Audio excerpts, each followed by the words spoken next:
नमस्ते, twin world में आपका स्वागत है। रजनी अपने एसी वाले कमरे में पंखा चलाकर चैन की नींद सो रही थी, लेकिन अचानक ही उसका पंखा खराब हो जाता है, जिससे कमरे में कूलिंग कम होती है। उसकी नींद खुल जाती है। आहा, मम्मी मेरा पंखा बंद कर दिया क्या आपने? मुझे बहुत गर्मी लग रही है, पंखा चला दो ना। अरे मम्मी चला दो ना, सुन क्यों नहीं रही हो आप मेरी बात? आखिर रजनी गर्मी में उठ जाती है और उसकी माँ पिंकी कमरे में आती है। अरे क्या हुआ, क्यों सुबह सुबह चिल्ला रही है? और 9 बज ही गए हैं, उठ क्यों नहीं रही है तू? और कितना सोएगी? मुझे गर्मी लग रही है, पसीना आ रहा है। ये पंखा बंद क्यों हो गया है? बंद किया है तो चला दो। मैंने बंद नहीं किया, खराब हो गया होगा। तू नहा कर मेरे कमरे में आ जा, वहाँ पर एसी चल रहा है, ब्रेकफास्ट कर लियो। तेरे कमरे के एयर कंडीशनर को भी राहत मिल जाएगी। हाँ मम्मी, सिंगल एसी से मेरा काम नहीं चलेगा। वैसे भी आपको तो पता है मेरे से गर्मी बर्दाश्त नहीं होती। एसी पंखा दोनों एक साथ चाहिए। ज्यादा एसी पंखे का आदी मत बन तू। जो हो नहीं सकता मैं उसके बारे में बात ही क्यों करना।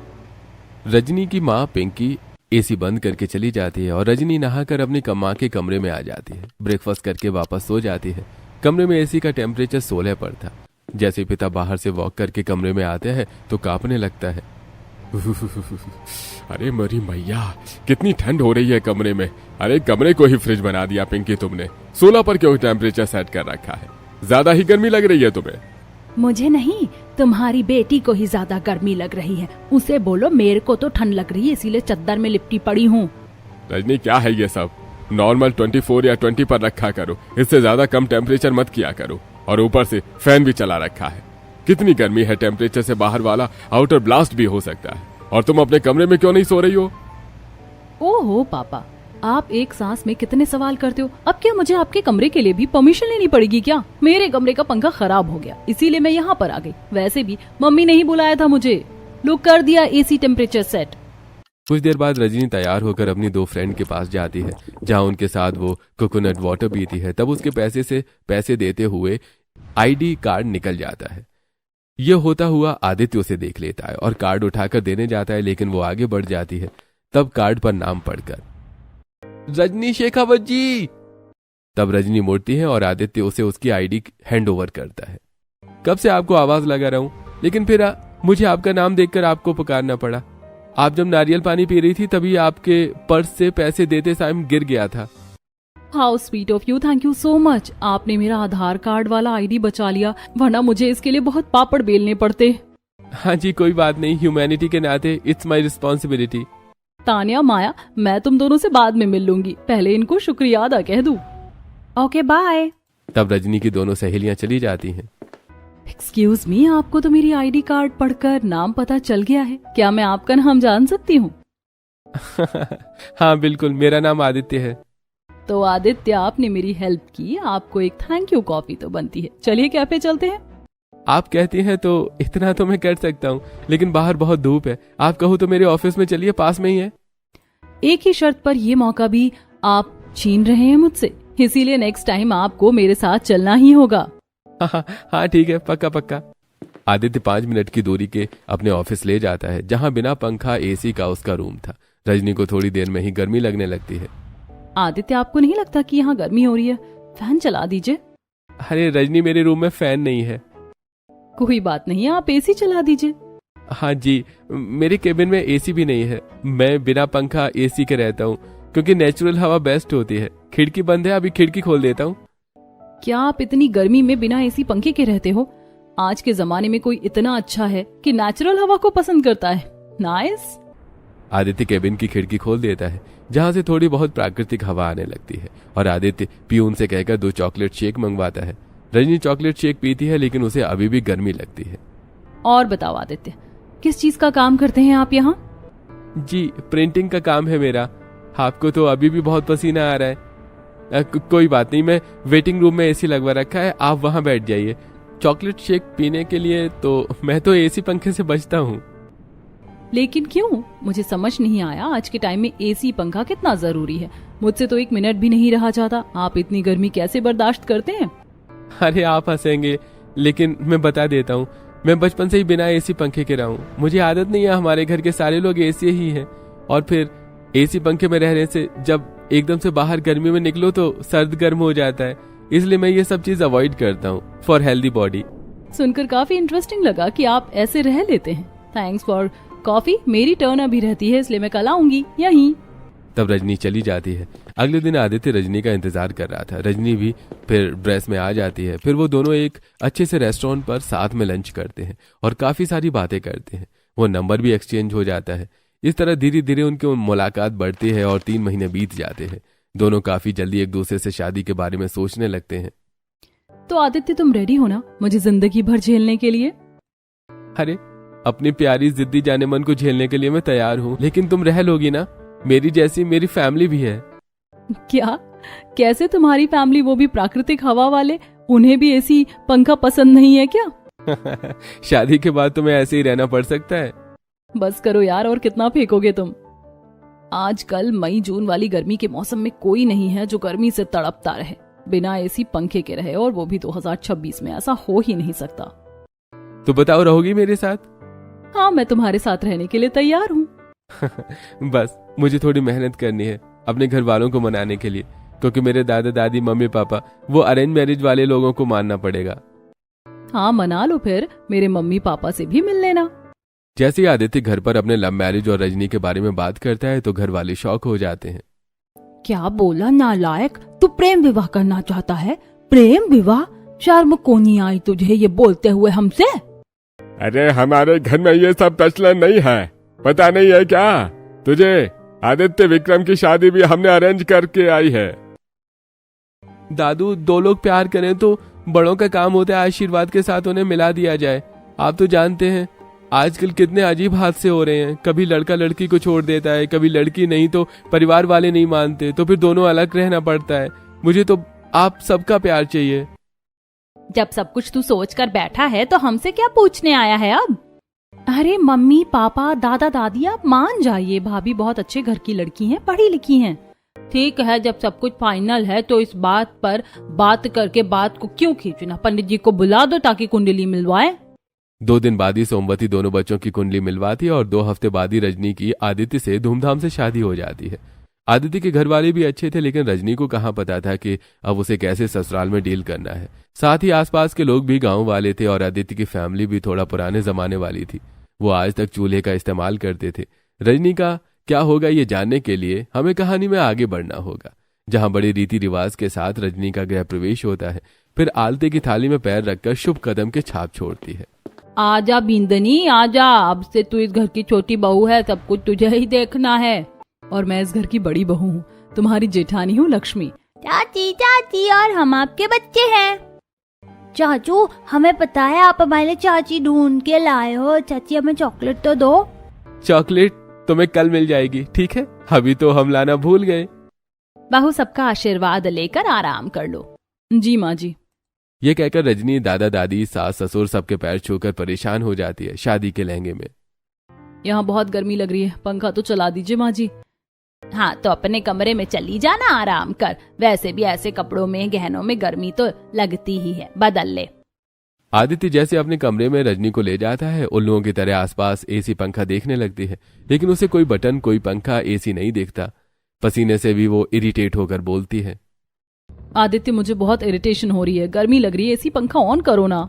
अरे रजनी मजाक मत करो, शादी होने से पहले ही मैंने तुम्हें बताया था मुझे नेचुरल हवा पसंद है, इसलिए हम बाहर पार्क में घूमने जाते थे और मेरे कमरे में एसी पंखा नहीं है। ओके फाइन, घर के किसी कोने में तो कोई एसी कूलर पंखा होगा, मुझे वहां ले चलो यार। रजनी मैं मजाक के मूड में बिल्कुल नहीं हूँ, मैं तुम्हें सीरियसली सब कुछ बता रखा है कि मैं जैसा हूँ बचपन से हूँ और मेरी फैमिली भी ऐसी है। मेरे घर में कहीं पर भी एसी पंखा कूलर कुछ नहीं है। किसी को गर्मी लगती है तो वो साइड में टेबल पर हाथ पंखा रखा हुआ है, उससे अपनी हवा कर लो। Are you serious? मतलब सच्ची में तुम्हारा पूरा खानदान बिना एसी पंखे के नेचुरल हवा पर जीता है? इतनी गर्मी में तुम्हारे घर वालों को गर्मी नहीं लगती है क्या? सबको गर्मी लगती है, लेकिन सबने अपने अपने इंतजाम कर रखे हैं गर्मी के, लेकिन कोई भी बिजली से चलने वाला पंखा इस्तेमाल नहीं करते ताकि तबीयत खराब ना हो जाए। डोंट वरी, तुम इस घर में डालने लगोगे तो मैं भी आदत हो जाएगी। मतलब जो बिना एसी पंखे के कभी नहीं रहता था, अब उसे यहाँ ऐसे रहना पड़ेगा। आई नो तुम्हारे लिए बहुत शॉकिंग है, लेकिन तुम फिलहाल अपने कपड़े चेंज कर लो और नहा लो, तुम्हें थोड़ा रिलीफ मिलेगा। और सो जाओ, थक गई होगी। आदित्य, कम से कम मेरी नींद उड़ाकर सोने की बात तो मत करो। फिर रजनी अपनी सारी झोली उतार कर नहाने चली जाती है और हल्की नाइटी पहनकर लेट जाती है, लेकिन गर्मी से परेशान होकर करवट बदलती रहती है। तब आदित्य हाथ पंखे से उसकी हवा करता है। थोड़ा ठीक लग रहा है तुम्हें या नहीं? अभी ठीक लग रहा है, लेकिन इस हाथ पंखे से तुम और मैं कब तक हवा करते रहेंगे? और यहाँ पर कौन सी नेचुरल हवा आ रही है आदित्य? मैं तुम्हारे लिए थोड़ा विंडो खोल देता हूँ। आदित्य कमरे की खिड़की खोल देता है, जिससे हल्की हवा आती है, लेकिन फिर गर्मी लगने लगती है। आदित्य पंखा करते करते सो जाता है और इतनी गर्मी में परेशान होकर कुछ देर जागती है, फिर वो भी सो जाती है। सुबह 6 बजे दादी कमरे पर दस्तक देती हैं। अरे ओ बहुरिया, तेरी आज पहली रसोई है, उठ जा। हाय दादी जी, 10 मिनट दीजिए।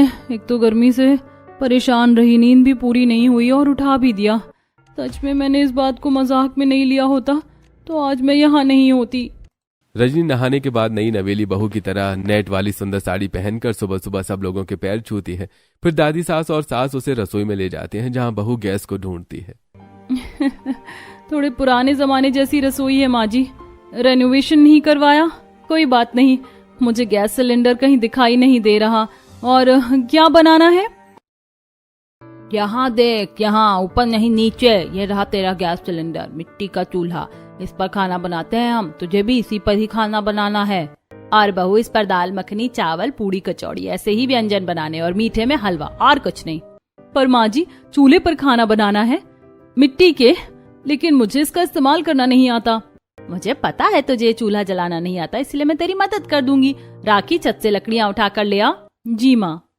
राखी छत से लकड़ी उठाकर लेकर आती है। संतोषी 2 मोटी लकड़ी के साथ चूल्हा जलाती है, जिससे शुरू में धुआं होने लगता है, लेकिन धीरे धीरे लकड़ियां आंच पकड़ लेती हैं और सास बहू के साथ थोड़ा पहली रसोई का खाना बनाने के लिए बैठ जाती हैं, जिसमें बहू को जमीन पर बैठकर चूल्हे के सामने खाना बनाने में बड़ी परेशानी का सामना करना पड़ता है। माँ जी, बहुत गर्मी लग रही है। यहाँ पर गैस सिलेंडर क्यों नहीं है? आप लोग चूल्हे पर खाना क्यों बनाते हो? आप लोगों को दिक्कत नहीं होती है? ये धुआं आपके लिए सही नहीं है। ए बिंदनी, आते ही अपने रंग दिखाने लग गई। चूल्हे पर खाना बनाने नहीं आता तो बनाना सीख। घर में 100 सालों से ऐसे ही खाना बन रहा है, आज तक कोई दिक्कत नहीं हुई, अब कौन सी दिक्कत होगी? सीख ले तू भी।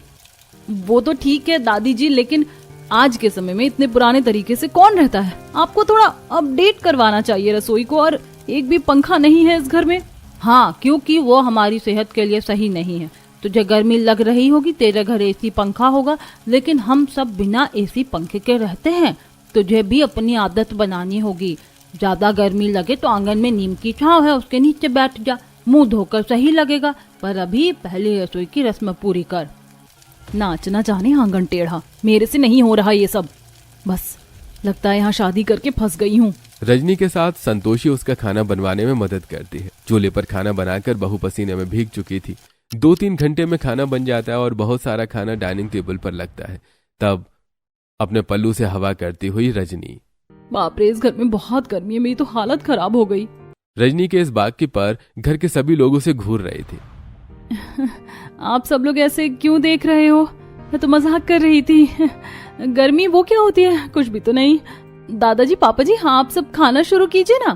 चाची, पहले मुझे चॉकलेट वाला दूध दे दो। नहीं चाची, पहले मैं दूध पीऊंगा। हाँ हाँ बच्चों, मैं लेकर आती हूँ। रजनी बच्चों के लिए चॉकलेट वाला दूध लेकर आती है और बड़ी बहू हाथ पंखे से दादा दादी की हवा करती है। अरे बहू, अच्छे से हवा करना। अरे मरे मरे हाथ चला रही है। वैसे छोटी बहू ने खाना तो अच्छा बनाया है। हाँ, खाना तो ठीक है, लेकिन बहू का पहनावा थोड़ा अलग है। दादा दादी, इतना तो चलता है। रजनी, जरा और पूड़ियां ले आओ, ठंडा पानी पी भी ले। आओ, गर्मी लग रही है। गर्मी हो रही है तो गर्मी सबको ही लगेगी। ऐसा कर रजनी बहू, सबके लिए ठंडा ठंडा नींबू पानी बना कर लिया। हाँ, ये ठीक रहेगा माँ। लाई माँ जी। ये भगवान, इतनी गर्मी लग रही कि दोबारा से नहा लूं।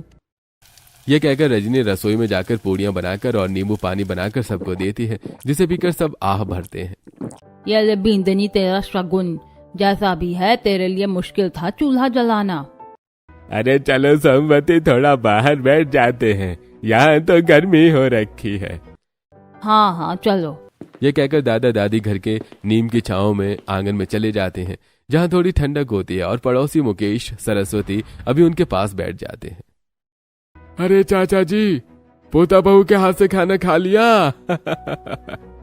अरे हाँ, अभी बहू के हाथ से खाना खाकर आ रहे हैं।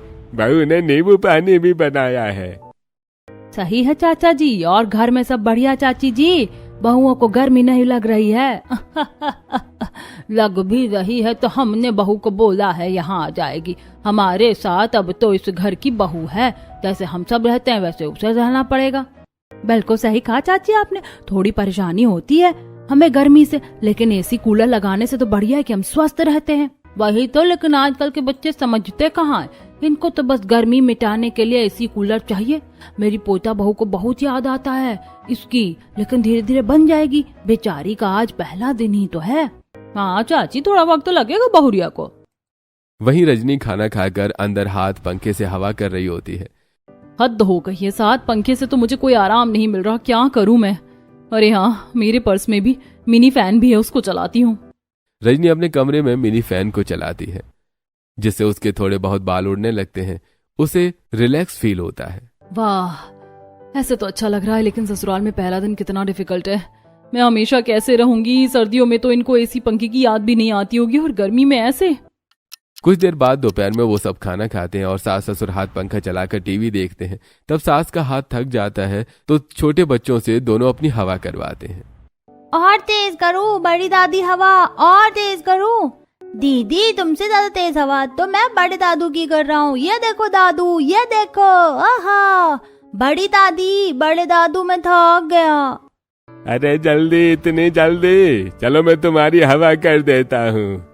बड़ी दादी कार्टून लगा दो डोरेमोन का। ठीक है ठीक है। तब बच्चे कार्टून देखने लगते हैं। सोमवती राय बहादुर बच्चों की हवा करते हैं। तब उनका हाथ भी थक जाता है। तब रजनी, दादाजी दादी जी, आपको नहीं लगता कि ऐसे घर के सब लोग हाथ पंखा चलाकर थक जाते हैं? हाथ भी थक जाते हैं, कुछ नहीं तो कम से कम पंखा ही घर में लगवा दीजिए, जिससे किसी को पसीना ना आए। बहू, तो फिर वही बात कर रही है। अब क्या तेरी गर्मी के लिए घर के परंपरा नियम छोड़ दे? अरे बहू, इस घर में मेरे पिता के समय से कोई पंखा नहीं लगे, न एसी, जब तो होते भी नहीं थे, पर कूलर भी नहीं लगा है। जो इस घर में कभी नहीं हुआ वो आज भी नहीं होगा। बेटा, अगर कुछ चीज बहुत पुराने समय से चल रही है तो उसकी कोई वजह होती है। वैसे उसे ही चलने दिया करो, खुद को भी इस चीज में ढको, तुम्हारे लिए अच्छा होगा। जी दादाजी। बेचारी रजनी सुनकर वापस गर्मी वाले कमरे में आ जाती है। दोनों भाई ऑफिस चले जाते हैं। शाम को 7 बजे ही बड़ी बहू के साथ मिट्टी के चूल्हे पर खाना बनाने लगती है। हो दीदी, इस चूल्हे के आगे तो बहुत गर्मी लगती है, आप कैसे झेलती हो ये सब? आपको गर्मी नहीं लगती? और वो छोड़ो, सोते कैसे हो? मुझे तो रात भर ठीक से नींद भी नहीं आई। मुझे तो नींद आ जाती है इस घर में। 7-8 साल जो हो गए हैं। छत पर जाती हूँ रात में सोने से पहले, छत को धो देती हूँ, मतलब ठंडे पानी से ठंडी पड़ जाती है, और फिर सूखने के बाद वहाँ सो जाते हैं। मच्छर लगते हैं तो मच्छरदानी लगा लेते हैं। छत पर हवा तो चलती ही है। तुम्हें अगर ऊपर सोना है तो तुम भी आ जाओ, कभी कभार हम सब लोग छत पर ही सोते हैं। वाह दीदी, आपने तो बहुत अच्छे से घर में एडजस्ट कर लिया है। इनको भी क्या ही भड़काऊं जब इनको आदत है। सारा खाना बन जाने के बाद रात को सब खाना खाते हैं। दादा दादी बाहर आंगन में सोते हैं। सास ससुर खिड़की खोलकर कमरे में, जेठ जेठानी अपने बच्चों के साथ छत पर जाते हैं। छत धोने के बाद बिस्तर बिछाकर लेट जाते हैं। अरे वाह, यहाँ तो मजा आ रहा है, बल्ले बल्ले। मम्मी, यहाँ तो ठंडी हवा चल रही है। हाँ बेटा, लेट हो जाओगे, स्कूल भी जाना है ना, इतने दिनों से स्कूल की छुट्टी हो रखी है। अरे वाह, अपने कमरे से तो अच्छी हवा चल रही है यहाँ पर, लेकिन सो नहीं सकती। एक तो न्यू बहू हूँ और जेठ जी भी, ऐसे थोड़े अच्छा लगता है। रजनी वापस अपने कमरे में जाती है, जहाँ आदित्य पहले से ही सो जाता है। उसे थोड़ा पसीना आता है। बाप रे, माँ जी ने इसको बचपन से कैसे आदत डलवा रखी है, पसीने में भी भीग कर सो रहा है चैन की नींद लेकर। और एक मैं हूँ 24 घंटे गर्मी में बिना एक पंखे के सरवाइव कर रही हूँ। पीएम की ओर से मुझे अवार्ड देना चाहिए। रजनी नहाकर मिनी फैन के सहारे सो जाती है। थकावट से वो भी गर्मी में सो जाती है और सीधा सुबह उठती है और अपनी जेठानी के साथ घर की साफ सफाई करवाकर खाना बनाने की तैयारी करती है और वो बच्चों को स्कूल भेजती है। अरे बहू, सत्तू का शरबत बना दे और तू भी पीना, गर्मी से राहत मिलेगी तुझको। माफ कीजिएगा माँ जी, मुझे सत्तू का शरबत बनाना नहीं आता, आप बता दीजिए, मैं बना कर ले आती हूँ। अरे तुम बच्चों को बस प्रेम विवाह करना था, घर के काम भी संभालने आने चाहिए। संतोषी, अपनी बहू को ट्रेन करो थोड़ा। जी, चल बहू रसोड़े में। यह कहकर संतोषी रजनी को रसोई में ले जाती है, जहां सत्तू के पाउडर में भुना जीरा पाउडर, धनिया, प्याज, काला नमक इत्यादि डलवाकर घड़ी का ठंडा पानी बिलोनी से चलवाती है। ले बहू चख ले, ये बनाना आसान है और तुझे अब से ऐसे ही बनाना है, वो भी रोज, गर्मियों के लिए बढ़िया रहता है। हाँ जी माँ जी। रजनी सबको घर में सत्तू का शरबत परोसती है, जिसे सब पीते हैं। राखी भी अपने कॉलेज चली जाती है। सब अपने आराम में व्यस्त थे, तब रजनी हाथ पंखे से परेशान हो जाती है। इस घटिया पंखे से हवा भी नहीं लग रही, जरा पड़ोस के घर होकर आती हूँ, उनके यहाँ तो पंखा, एसी, कूलर कुछ होगा। यह कहकर रजनी सर पे पल्ला रखकर घर से बाहर जाती है, पड़ोस के घर में बैठती है। अरे बहू, आज तुम कैसे आ गई हो? तुम्हारे सास ससुर कहाँ है और मन तो लग रहा है? हाँ आंटी जी, मन तो लग रहा है, सब सो गए हैं, नंद भी घर पर नहीं है, बच्चे स्कूल गए हैं, वो भी नहीं है, तो मैंने सोचा आपसे बातें करने आ जाऊं। बिल्कुल सही सोचा तूने, मैं तेरे लिए चाय बना कर लाती हूँ। अरे नहीं, इतनी गर्मी में चाय नहीं, वैसे भी मैं अभी सत्तू का शरबत पी कर आई हूँ। आंटी जी, आपके घर पर कुछ है नहीं? मेरे घर तेरे घर क्या, यहाँ आसपास के पूरे मोहल्ले में कहीं भी ऐसी पंखा कूलर नहीं है। क्यों, आप सबको गर्मी नहीं लगती? अरे तेरे ददिया सास ससुर के समय से हम गांव वाले ऐसे ही रहते हैं। हमारा भी यही मानना है कि बिजली के उपकरणों को लाकर तबीयत खराब होती है और फिर खर्चा भी आता है, इसलिए प्राकृतिक हवा ही सही रहती है। बाप रे, मेरे ससुराल वाले तो महान हैं ही, गांव वाले भी कम महान नहीं हैं। किसी के भी घर में कैसे जाऊं, कोई पंखा कूलर ही नहीं चलाता है, एसी तो दूर की बात है। आंटी जी मैं चलती हूँ, चूल्हे पर दूध रखा था, फिर आती हूँ।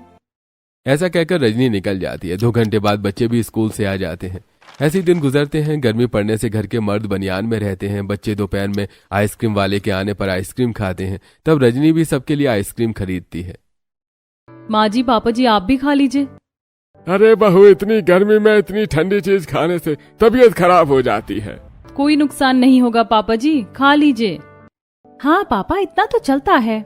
सब लोग आइसक्रीम का आनंद उठाते हैं।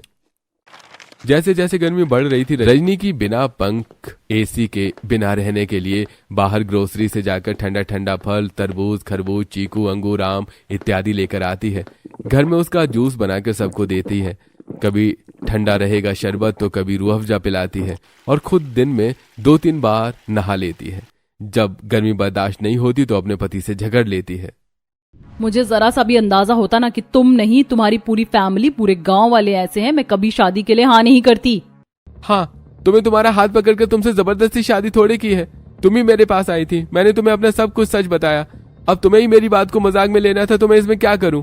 मुझे प्यार हो गया था, इसीलिए मैंने तुमसे शादी की थी, लेकिन मुझे ये नहीं पता था कि तुम सब लोग मुझे अपनी तरह बनाओगे। थोड़ा तो तुम्हें मेरे बारे में सोचना चाहिए ना, कि जो इंसान कभी ऐसे रहा नहीं है उसे ऐसे नहीं रखना चाहिए। अरे यार माफ करो, वैसे ही गर्मी की वजह से दिमाग खराब है। हाँ, तो जाओ फ्रिज में बैठ जाओ। ये कहकर दोनों कमरे में निकल जाते हैं। आदित्य भाई सोडा पीने चला जाता है और रजनी रसोई में काम करने चली जाती है, जहाँ दोनों बच्चे फ्रिज खोलकर ठंडी ठंडी हवा ले रहे थे। अरे गोलू, फ्रिज खोलकर मजा आ रहा है ना ठंडी ठंडी हवा खाकर? हाँ, ऐसे बहुत मजा आ रहा है दीदी। आइडिया, मैं मॉल चली जाती हूँ, वहाँ तो एसी ऑन रहता है, थोड़ा आराम मिलेगा। राखी, तुम मेरे साथ शॉपिंग करने चल रही हो? अभी जाना है भाभी, बाहर कितनी तेज धूप हो रही है, शाम को चलते हैं।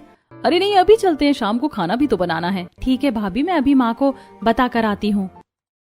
राखी संतोषी से शॉपिंग मॉल का जाने का पूछता है, जिस पर वो ऐतराज दिखाती है, फिर भेज देती है। वहां पहुंचते ही रजनी डोसा खाते हुए एसी का मजा लेती है। भाभी, शॉपिंग कब करोगी? सच सच बताऊं राखी, मैं यहाँ शॉपिंग करने नहीं बल्कि एसी की हवा खाने आई हूँ। अपने घर में तो रेगिस्तान के मरुस्थल जैसा लग रहा था, लेकिन यहाँ मसूरी की वाइब आ रही है। मैं गर्मी में बहुत परेशान हो चुकी हूँ राखी, पता नहीं तुम सब कैसे रहते हो। भाभी, घर वालों को पता चला तो गुस्सा करेंगे। प्लीज मेरे लिए तुम मत बताना। ठीक है भाभी। रजनी को एसी में इतना अच्छा लगता है कि वो झपकी मार लेती है। फिर दोनों नंद भाभी घर आ जाते हैं, जहाँ फिर से बहू को चूल्हा जलाकर खाना बनाना पड़ता है। दोनों की लड़ाई भी सॉल्व नहीं होती। रोज रोज गर्मी से परेशान होकर रजनी की तबीयत खराब हो जाती है। एक दोपहर सब लोग छत पर अलग अलग खटिया पर बैठे थे। छत के चूल्हे पर रजनी खाना बना रही थी। पसीना टप टप गिर रहा था। हाथ पंखे से बच्चे और बुजुर्ग अपनी हवा कर रहे थे और बहू बार बार रोटी बनाकर परोस रही थी। माँ जी, पापा जी, ले लीजिए आपकी रोटी। दादाजी, दादी जी, आपका दही, इसमें भुना हुआ जीरा पाउडर भी डाल दिया है। अरे जल्दी जल्दी, हाल चाल, बहू रोटी के लिए बैठे हैं, गर्मी भी लग रही है। जी दादाजी। हाँ चाची, पानी पानी, बहुत मिर्ची लग रही है। रजनी, जरा बच्चों के लिए पानी ले आओ। एक तो चक्कर आ रहे हैं, पानी भी मैं ही लेने जाऊं। लाई दीदी। रजनी सीढ़ी उतरकर जैसे तैसे रसोई में आती है कि वहां चक्कर खाकर गिरने से उसके सिर और कोहनी पर चोट लग जाती है। आवाज आने पर सभी लोग नीचे आते हैं। खून निकलने पर आदित्य डॉक्टर को बुलाता है, उसकी मरहम पट्टी करता है। देखिए, आपको थोड़ा रेस्ट की जरूरत है। बीपी लो की वजह से आपको चक्कर आ गई। थोड़ा ठंडा खाइए पीजिए, वरना गर्मी में बहुत तबीयत खराब हो जाती है। डॉक्टर आप चिंता मत कीजिए, हम इनका ख्याल रखेंगे। सर पर हाथ में चोट लग गई बिंदनी, अब तो तू घर का काम नहीं कर सकती, तू आराम कर। दादी माँ, आप दोनों को बुरा न लगे तो रजनी को कुछ दिनों के आराम के लिए उसके मायके भेज दीजिए। वैसे भी वो पग फेरे की रस्म पर भी नहीं गई। हाँ बेटा, भेज दे। तभी आदित्य शाम को अपनी पत्नी को टैक्सी से उसके मायके जाता है, जहां अपनी बेटी को ऐसी हालत में देखकर पिंकी परेशान हो जाती है। ये तुमने अपनी क्या हालत बना ली है? दामाद जी, मेरी बेटी को पहली बार मायके लेकर आए हो और ऐसी लाए हो, कहीं आपने कुछ? अरे नहीं नहीं माँ, ऐसी कोई बात नहीं है। नमस्ते माँ जी, खाना बना रही थी तो चक्कर खाकर गिर गई और चोट लग गई। इससे अच्छे से आराम मिल जाए इसलिए आपके पास लेकर आया हूँ। ठीक है बेटा। थोड़ा चाय नाश्ता करके आदित्य चला जाता है और रजनी अपने एक वाले कमरे में चैन की राहत लेती है। आहा, अब जाकर मुझे चैन आया है पंखे में। माँ, एक सच बताऊं, आपको मेरे ससुराल में एसी पंखा बिल्कुल भी नहीं है। ये लोग प्राकृतिक हवा में जीते हैं। मुझे लगा सिर्फ आदित्य ऐसे ही होगा, मजाक कर रहा है। मैंने इस बात को मजाक में ले लिया। शादी के बाद पता चला ससुराल वाले तो ससुराल वाले, गांव वाले भी गजब हैं। उनके घर में भी एसी पंखा नहीं, इसीलिए मेरी हालत ऐसी हो गई है। क्या तेरी ये हालत इनकी वजह से हुई है? इतने गरीब हैं क्या जो एसी पंखा नहीं लगा पा रहे हैं? रुक जा, मैं ही बात करती हूँ। रहने दो माँ, कोई परंपरा है उनकी, एक ना एक दिन तो मैं ठीक से समझा दूंगी। फिलहाल छोड़ो ये सब, मैं आपके पास शांति से रहना चाहती हूँ। क्या मेरी बच्ची, मैं तुझे कोई काम नहीं करने दूंगी, तेरा जो मन है वो बना कर दूंगी। तब पिंकी अपनी बेटी को अच्छे अच्छे ठंडी चीज बनाकर खिलाता है, उसका ख्याल रखती है। हफ्ता भर बीतता है, वहीं ससुराल में जेठानी घर संभाल रही होती है। 2 दिन बाद आदित्य उससे लेने आता है। रजनी भी ठीक हो जाती है। घर पर खाना खिलाते समय सबको प्यार से समझाती है। दादा दादी, मैं कोई जिद नहीं कर रही, मैं सिर्फ सबके भले के लिए कह रही हूँ कि गर्मी से परेशान होकर किसी की भी तबीयत खराब हो सकती है। थोड़ा तो पंखा कूलर एसी लगवा लीजिए, चाहे ज्यादा मत चलाइएगा लेकिन थोड़ा बहुत। अब तो हीट वेव्स भी आने वाली हैं। टीवी में रेड अलर्ट भी जारी किया है। 9 तपा सही नहीं होता किसी के लिए। अरे एक बहू तेरी इस घर में नहीं चलेगी, पहले ही बोल दिया गया है, तू कुछ मत बदल अब। रजनी चुप हो जाती है। अगले दिन भीषण गर्मी 45 डिग्री सेल्सियस प्लस में दादी रसोई के काम करते करते अचानक चक्कर खाकर गिर जाती हैं। पूरा घर हिल जाता है। माँ जी, आपको क्या हुआ? कोई डॉक्टर को जल्दी बुलाओ। 10 मिनट बाद ही डॉक्टर आते हैं और उनके चेकअप करके साफ कहते हैं, देखिए, इनकी उम्र में इतनी गर्मी जानलेवा हो सकती है। इन्हें ठंडी हवा की जरूरत है, वरना अगली बार संभालना मुश्किल होगा। अभी भी आप लोगों ने कोई पंखा कूलर नहीं चला रखा है, चला दीजिए, मुझे भी गर्मी लग रही है, मैं बाहर से आया हूँ। माफ कीजिएगा डॉक्टर साहब, हमारे घर में एक भी कूलर पंखा नहीं है, सब प्राकृतिक हवा में रहते हैं। ये क्या नॉनसेंस है? प्राकृतिक हवा 24 टाइम ठंडी हवा नहीं चलती। आपको थोड़ा बहुत घर में इन चीजों का लाभ देना चाहिए। देख लीजिए इनकी हालत कैसी हो रखी है, आप सबकी भी हो सकती है। अगर इसको हल्के में लेंगे तो कल आप सबकी तबीयत ऐसी खराब होगी, और एक बार लू लग जाने पर इंसान भी नहीं बिस्तर से उठ पाता। आपको तो और ठंडी चीजें खाने पीने चाहिए, ठंडी हवा में रहना चाहिए। दादाजी, क्या अभी आपके लिए दादी जी से ज्यादा नियम परंपरा आपको प्यारा है? ये सोचकर राय बहादुर टूट कर बैठ जाता है। उसकी आवाज में कपकपी होती है। अरे सही बोला तूने, इस नियम परंपरा के चक्कर में मैं अपनी अर्धांगिनी को तो नहीं खो सकता। मैंने पूरी जिंदगी अपने नियमों को जिया, लेकिन अगर इन्हीं नियमों की वजह से तुम्हारी दादी को कुछ हो गया तो ये नियम किस काम के हैं? मैं तुम्हारी दादी को कुछ नहीं होने दूंगा। अब से इस घर में एसी पंखे कूलर सब लगेंगे। माफ करना बहू, हमारे नियम की वजह से तुम्हारी भी तबीयत खराब हुई और तुमने शुरू से बहुत झेला। दादाजी, माफी मांगकर शर्मिंदा मत कीजिए, मैं आपकी बेटी जैसी हूँ।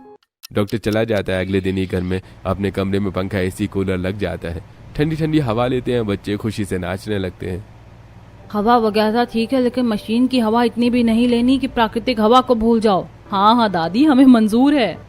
इस तरह रजनी अपने ससुराल में एसी पंखे की हवा में खुशी खुशी रहने लगती है और गांव वाले भी उन्हें देखकर अपने घर में सुविधा उपलब्ध करा लेते हैं और गर्मी से बचते हैं। दोस्तों, परंपरा वो होनी चाहिए जो जिंदगी को बचाए, न कि उसे खतरे में डाले, और बदलाव वो करो जो अपनों के लिए हो, अपनों के खिलाफ नहीं।